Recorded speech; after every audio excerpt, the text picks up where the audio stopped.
Magandang araw po sa lahat ng nanonood at nanonood. Hi, shout out sa lahat ng mga estudyante, mga estudyante ng Catholic School, mga pasaway at di pasaway. Shout out din sa mga grade 7, 8, 9, 10, 11, grade 10, St. Clair, grade 12, Padre Pio, St. Dominic, sa mga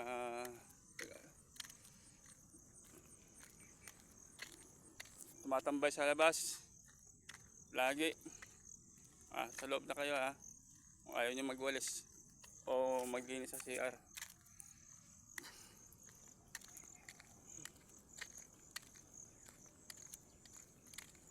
Medyo umulan na mga gabi, kaya sa ang bukid.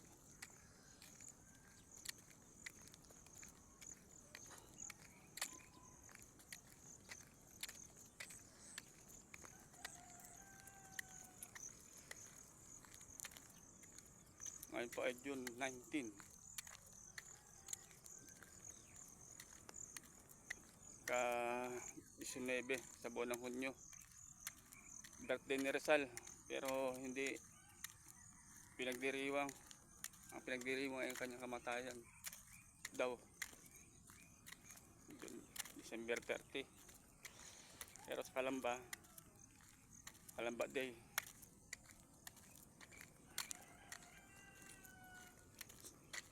hanggang ngayon mainit pa rin ang usapin sa ating politika dahil ginugulo ng mga pananggulo, lalo na mga bataan.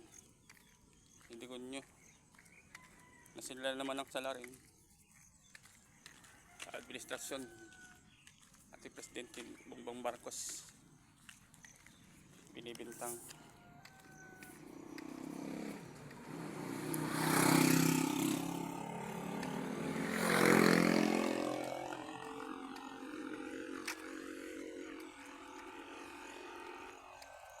Motorcycle.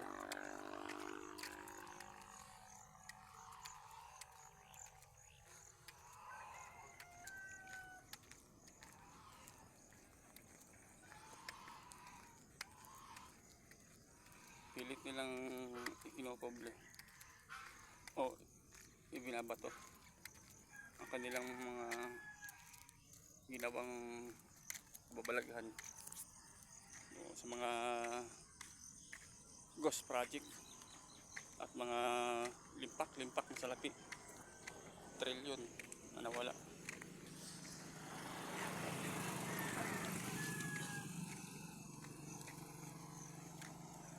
Ang ebidensya naman at ang mga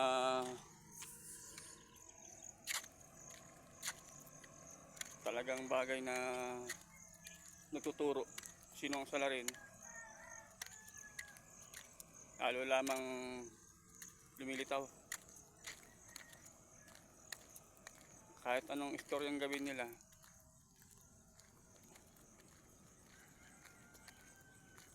hindi pa rin nila mapagtatakpan ang kanilang mga kabalaghan. Kumbaga sa apoy, takpan mo man, uusok yun. Usok nun, hindi mo kayang takpan yun. Lalabas yun.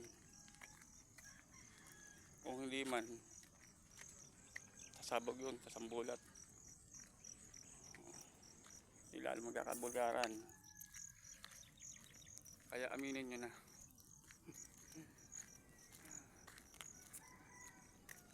Mga kampon, niligaw nyo. Umamin na kasi kayo. Hindi nga dalaw po. Hanggang sa susunod kabanata.